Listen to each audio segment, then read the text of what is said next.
नमस्कार, एवं उत्तर प्रदेश देख रहे हैं आप सभी और आपके साथ हूं मैं जयति मिश्रा। बुलेटिन की शुरुआत करेंगे इस वक्त के हेडलाइंस के साथ। वाराणसी में अखिल भारतीय मेयर सम्मेलन का आयोजन, प्रधानमंत्री नरेंद्र मोदी ने वीडियो कॉन्फ्रेंसिंग के जरिए किया उद्घाटन। न्यू अर्बन इंडिया रही कार्यक्रम की थी, मुख्यमंत्री योगी रहे उपस्थित।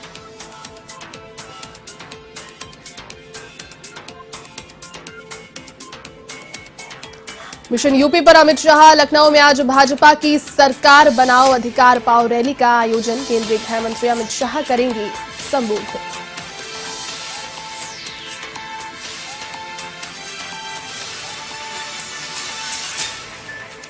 यूपी के रण में सियासी संग्राम जारी, केंद्रीय गृह राज्य मंत्री अजय मिश्रा को बर्खास्त करने की मांग हुई तेज, कांग्रेस विधायकों ने काले गुब्बारे उड़ाकर जताया विरोध।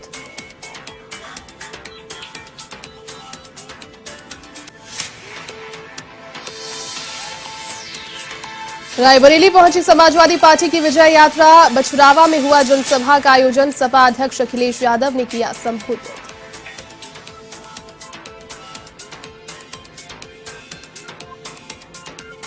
लखीमपुर खीरी में देवकली रोड पर फायरिंग से दहशत, मशहूर व्यवसायी राजू पटाखे वाले पर हुई फायरिंग, हमले में व्यवसायी समेत 2 लोग जख्मी, हमलावर की तलाश जारी।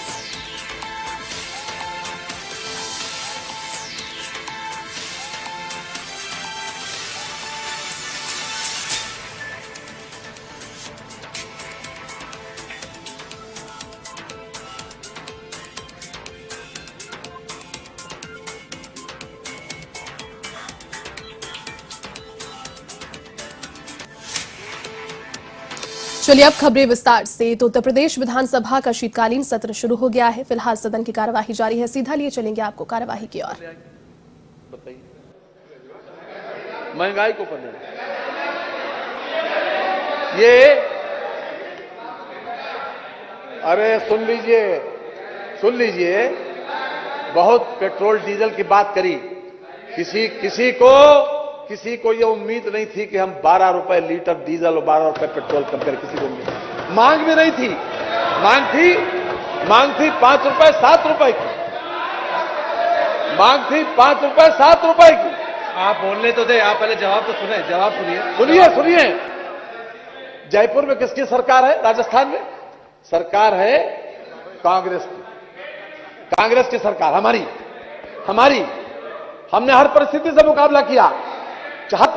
मुकाबला किया और हिंदुस्तान की समस्याओं के बारे में कभी टाला नहीं।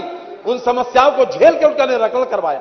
जो देश के सामने सबसे बड़ी समस्याएं थी, आजादी से लेकर आज तक जो 70 साल से जो समस्याएं हमारी खोपड़ी पे खड़ी थी, जिसकी वजह से डेवलपमेंट रुका था, कश्मीर मुख्य धारा में नहीं जुड़ पाया, हमने किया, टाला नहीं, उसका परमानेंट समाधान किया और करके दिखाया। इस आधार पर कह सकते हैं मनवर। एक मिनट, डीजल किसकी खपत नहीं, डीजल के ऊपर उत्तर प्रदेश में टैक्स है 12 रुपए 33 पैसे प्रति लीटर। अरे सुनिए पहले सरसों के तेल, पहले ये तो देखो। लोग कहते हैं ये तीनों चीजें प्रभावित करता है, ट्रांसपोर्ट भी, इंडस्ट्री भी, खेती भी, उसकी सुन लो। 12 रुपए 33 पैसे, 12 रुपए 33 पैसे उत्तर प्रदेश की सरकार 1 लीटर पर टैक्स लेती है और राजस्थान की सरकार 20 रुपए 10 पैसे। ये 13-12 की फिगर है मानव, 13-12। राजस्थान की सरकार 20 रुपए 10 पैसे, 20 रुपए 10 पैसे मानवर राजस्थान की सरकार लेती है। और कह रहे हैं ये high diesel, high petrol, high diesel. अब पेट्रोल सुन लीजिए। ये पेट्रोल राजस्थान में पेट्रोल के ऊपर 1 लीटर पर 29 रुपए 44 पैसे, 29 रुपए 44 पैसे, 13-12 की फिगर है, 13-12 की। और हम 1 लीटर पर 14 रुपए 87 पैसे लेते हैं, 14 रुपए 87 पैसे मानवर। ये 13-12 की फिगर, परसों की फिगर, नरसों क्या देता है ये मानवर इनकी। दूसरी हमने, अरे सुनना सीखो यार, कहां गए? छत्तीसगढ़ में सरकार इनकी है मनवर। छत्तीसगढ़ में डीजल के पर हम तो 12 रुपए 33 पैसे प्रति लीटर लेते हैं और ये ले रहे हैं 18 रुपए 81 पैसे प्रति लीटर, 18 रुपए। हमने डीजल का रेट हमारे वहां 86 रुपए 80 पैसे है और इनके वहां 92 रुपए 32 पैसे है। ये जो है, सुनिए, जिसके लिए ये ऊपर हाथ उठा के इनका समर्थन करते हैं सारे स्टेट में। अरे क्यों बोलते हो बीच में यार? अरे सुनो, जब कहा है तो सुनो, हम तो चुपचाप सुनते रहे। हम तो पूरा ड्रामा 1-1.5 घंटा देखा, पूरा ड्रामा। आप पहले जवाब आए।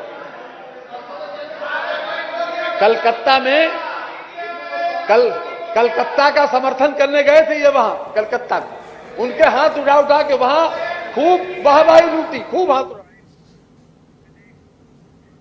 तो वहीं वाराणसी में अखिल भारतीय मेयर सम्मेलन का आयोजन हुआ। कार्यक्रम में प्रधानमंत्री नरेंद्र मोदी वीडियो कॉन्फ्रेंसिंग के जरिए शामिल हुए। प्रधानमंत्री मोदी ने उत्तर प्रदेश के शहरी विकास विभाग की ओर से आयोजित हुए सम्मेलन का उद्घाटन किया। सम्मेलन में विभिन्न राज्यों के मेयर उपस्थित रहे। सम्मेलन का विषय नया शहरी भारत रहा। इस मौके पर उत्तर प्रदेश के मुख्यमंत्री योगी आदित्यनाथ और केंद्रीय आवास और शहरी कार्य मंत्री हरदीप सिंह पुरी भी उपस्थित रहे। बता दें कि प्रधानमंत्री मोदी लगातार लोगों के लिए शहरी क्षेत्रों में रहने को आसानी सुनिश्चित करने की कोशिशें कर रहे हैं। सरकार ने पुराने और कमजोर शहरी बुनियादी ढांचे और सुविधाओं की कमी के मुद्दों को हल करने के लिए विभिन्न योजनाओं की पहल शुरुआत की है। इस शहरी विकास के क्षेत्र में भारत सरकार और उत्तर प्रदेश सरकार की प्रमुख उपलब्धियों को प्रदर्शित करने के लिए एक प्रदर्शनी भी आयोजित की जा रही है। ये प्रदर्शनी 19 दिसंबर तक चलेगी। कार्यक्रम को संबोधित करते हुए प्रधानमंत्री मोदी ने कहा कि हमारे देश में ज्यादातर शहर पारंपरिक शहर हैं, पारंपरिक तरीके से विकसित हुए हैं। आधुनिकीकरण के इस दौर में हमारे इन शहरों की प्राचीनता भी उतनी ही अहम है। हमारा शहर स्वच्छ रहे और स्वस्थ रहे, हमारा प्रयास होना चाहिए। शहर का विकास जन भागीदारी से होना चाहिए। सुविधाएं उपलब्ध कराने में आप सभी मेयर संकल्प करें कि अगली बार स्वच्छता की स्पर्धा में आप किसी से पीछे नहीं होंगे। आपके शहर किसी से पीछे नहीं होगा। ये संकल्प कर सकते हैं, नहीं कर सकते? मैं तो कहूंगा हमारे हरदीप पुरी जी को, हम ये भी कोशिश कर सकते हैं कि जो श्रेष्ठ स्वच्छ शहर है उनको तो इनाम देंगे ही देंगे, उनको तो रिकॉग्नाइज करेंगे, सम्मानित करेंगे। लेकिन जो अच्छा होने का सबसे ज्यादा प्रयास कर रहे हैं उनको भी हम रिकॉग्नाइज करें। और जो बिल्कुल आग बंद करके बैठ गए हैं, कुछ करना ही नहीं है, उनकी सूची भी निकालें और उन राज्यों में एडवर्टाइजमेंट करें कि देखिए इस राज्य के 3 शहर हैं वो इस स्वच्छता में कुछ नहीं कर रहे। तो जनता का दबाव इतना बढ़ेगा कि हर किसी को काम करने का मन कर जाएगा। और मेरी मेयरों से आग्रह है कि आप सिर्फ स्वच्छता को साल भर के कार्यक्रम के रूप में न लें। क्या आप हर महीना बोर्ड के बीच, हर बोर्ड के बीच स्वच्छता की स्पर्धा ऑर्गेनाइज कर सकते हैं? क्या जूरी बना करके इस महीने में कौन सा बोर्ड सबसे ज्यादा स्वच्छता का इनाम ले रहा है? अगर शहर के बोर्डों में कंपटीशन होगी, बोर्ड के काउंसिलर्स के बीच में स्पर्धा होगी, तो उसका क्यूमुलेटिव इफेक्ट, टोटल जो इफेक्ट है वो पूरे शहर का रूप बदलने में काम आएगा। यह धाम अपने आप में भारत की पुरातन और आधुनिक परंपरा के व्यवस्थित समन्वय का एक आदर्श उदाहरण है। और काशी में इस धाम के उद्घाटन के साथ ही ऑल इंडिया मेयर्स कॉन्फ्रेंस का यह आयोजन प्रधानमंत्री मोदी जी के नगरीय क्षेत्रों के विकास को, एक सुनिश्चित विकास को आगे बढ़ाने की एक सुनिश्चित योजना का ही हिस्सा है। आप सब जानते हैं कि काशी दुनिया की सबसे प्राचीन नगरी तो है ही, कि काशी वासियों को इस बात पर भी गौरव की अनुभूति होती है कि दुनिया के सबसे विजनरी और लोकप्रिय नेता हमारे देश के प्रधानमंत्री देश की संसद में काशी का ही प्रतिनिधित्व करते हैं और पिछले 7 वर्षों में काशी ने विकास के जो नए मापदंड स्थापित किए हैं, अपनी पुरातन संस्कृति को बचाए रखते हुए एक नए कलेवर के रूप में काशी आज देश और दुनिया के सामने है।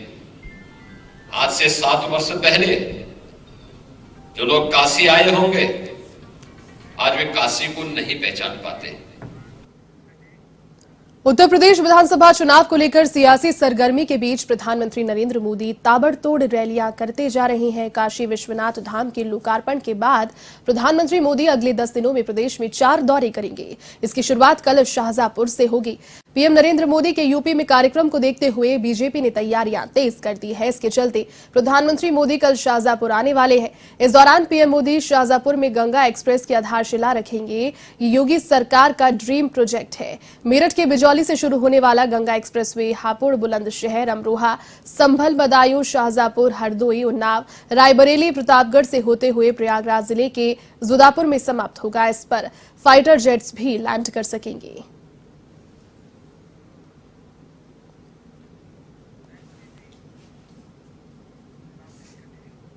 भाजपा और निषाद समाज की सरकार बनाओ अधिकार पाओ रैली यूपी के लखनऊ स्थित रमाबाई अंबेडकर मैदान में आयोजित होगी।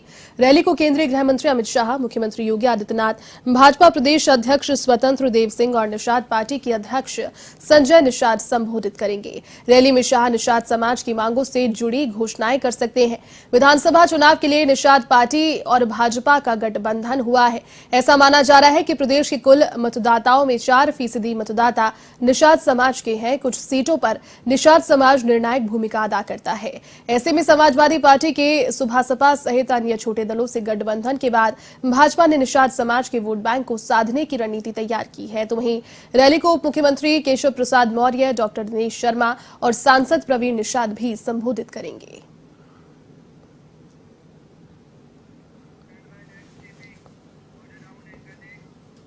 समाजवादी पार्टी के वरिष्ठ नेता और पूर्व मंत्री अहमद हसन को सीने में दिक्कत के बाद लखनऊ के लॉरी कार्डियोलॉजी विभाग में एडमिट कराया गया। मंत्री अहमद हसन की हालत देखने यूपी के मुख्यमंत्री योगी आदित्यनाथ केजीएमयू के लॉरी कार्डियोलॉजी सेंटर पहुंचे। उनके साथ जल शक्ति मंत्री और सपा के वरिष्ठ नेता रामगोविंद चौधरी समेत अन्य लोग उपस्थित रहे। वहां वे कुछ समय तक रुके। यहां मुख्यमंत्री योगी ने अहमद हसन और डॉक्टरों से बातचीत भी की। मुख्यमंत्री योगी ने अहमद हसन से मुलाकात की और उनसे हालचाल पूछा। साथ ही मुख्यमंत्री योगी ने केजीएमयू के लॉरी कार्डियोलॉजी विभाग में डॉक्टरों को अहमद हसन के बेहतर इलाज के निर्देश भी दिए। गृह राज्य मंत्री अजय मिश्रा टेनी की बर्खास्तगी की मांग को लेकर यूपी के रण में सियासी संग्राम जारी है। इसी के चलते लखनऊ विधानसभा के बाहर कांग्रेस विधायकों ने काले गुब्बारे उड़ाकर अपना विरोध दर्ज कराया। इस विरोध प्रदर्शन में कांग्रेस प्रदेश अध्यक्ष अजय कुमार लल्लू, कांग्रेस विधायक दल की नेता आराधना मिश्रा भी मौजूद रहीं।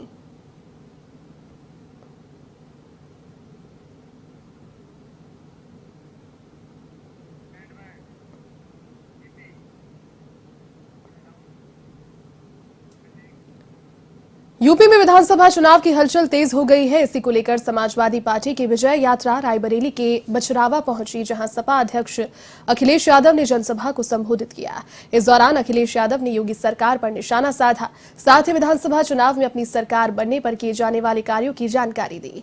इधर अखिलेश की यात्रा को लेकर सपा समर्थकों में खासा उत्साह भी नजर आ रहा है।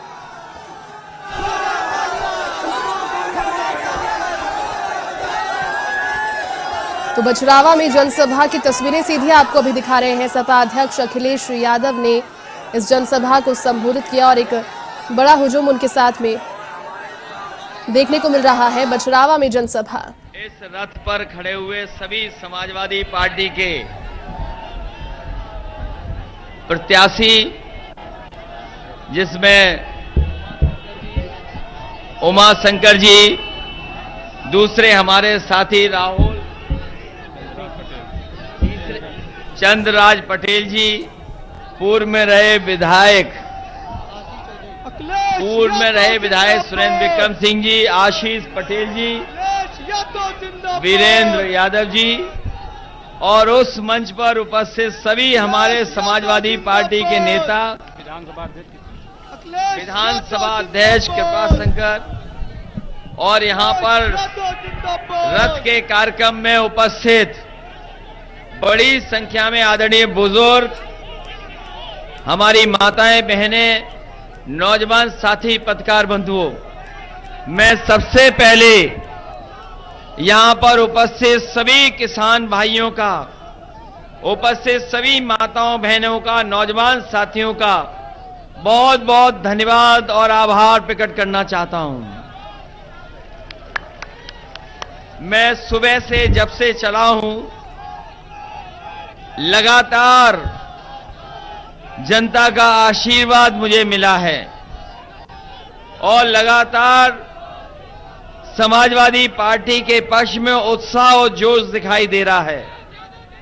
ये जो जोश और उत्साह दिखाई दे रहा है, ये बता रहा है कि आने वाले समय में उत्तर प्रदेश में बदलाव होके रहेगा और ये जितने हमें लोग दिखाई दे रहे हैं, ये वही लोग हैं जो उत्तर प्रदेश में बदलाव चाहते हैं। पिछले 4.5 साल और लगभग 5 साल के कार्यकाल में आम जनता को भारतीय जनता पार्टी ने दिक्कत दी है। इतनी दिक्कत,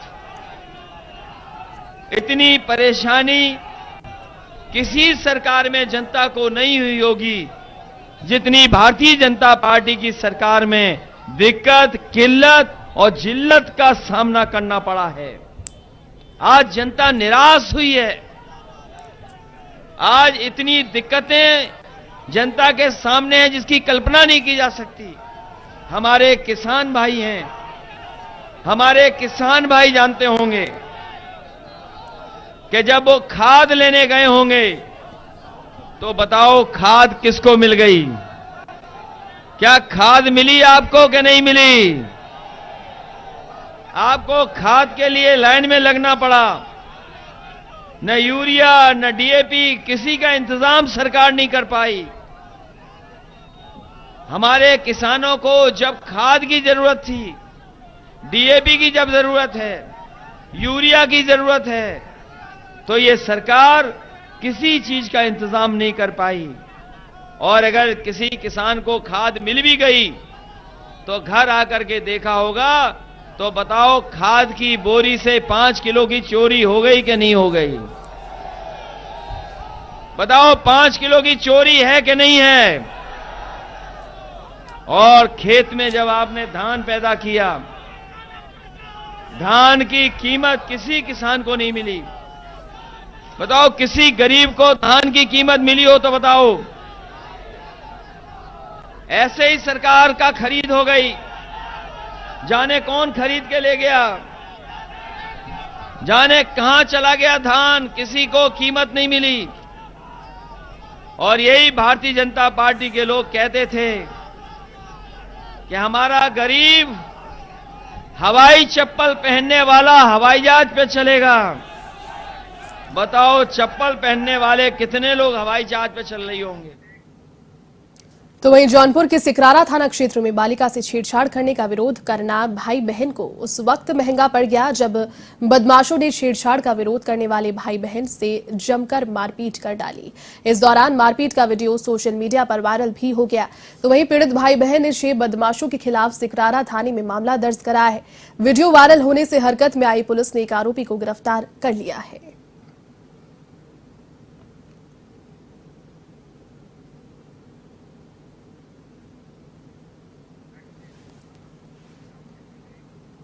यूपी के संभल सदर तहसील क्षेत्रों में आंगनबाड़ियों ने सरकार के खिलाफ धरना प्रदर्शन किया, जिसके साथ ही अपनी मांगों को लेकर उपजिलाधिकारी को ज्ञापन भी सौंपा। उन्होंने सरकार पर आंगनबाड़ी कार्यकर्ताओं के साथ धोखाधड़ी करने का आरोप लगाए हैं। उनका कहना है कि सरकार ने आंगनबाड़ियों को बिना पेंशन रिटायर कर दिया और भुखमरी भरी जिंदगी जीने के लिए छोड़ दिया। उन्होंने कहा कि सभी सरकारों ने उनके साथ सिर्फ वादे ही किए। प्रदर्शनकारी कर्मियों ने आने वाले विधानसभा चुनावों में सभी दलों का बहिष्कार करने की भी चेतावनी दी है।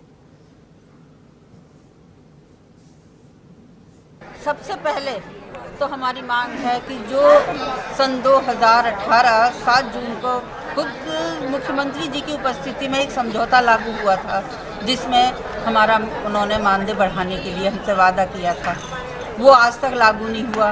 फिर हमें सन 21 फरवरी सन 2019 में उन्होंने वीडियो कॉन्फ्रेंस के जरिए से ये लागू करा कि बहनों को सबको अक्टूबर से 1500 रुपये प्रोत्साहन राशि मिलेगी, वो आज तक नहीं मिली। लखीमपुर खीरी की देवकली रोड पर देर रात गोलियों की तड़तड़ाहट से थरा उठी यहां के मशहूर व्यवसायी राजू पटाखे वाले पर एक बदमाश ने ताबड़तोड़ फायरिंग कर दी। इस हमले में राजू पटाखे वाले सहित 2 लोगों को गोली लगने से जख्मी हो गए। युवक ने दुकान में घुसकर इस वारदात को अंजाम दिया। घटना की सूचना पर घायल राजू और उसके साथी को पुलिस जिला अस्पताल लेकर गई, जहां उनका इलाज जारी है। जानकारी में सामने आया है कि हमलावर युवक से दीपावली के पटाखे को लेकर विवाद हुआ था, तो वहीं पुलिस अब हमलावर की तलाश में जुट गई है।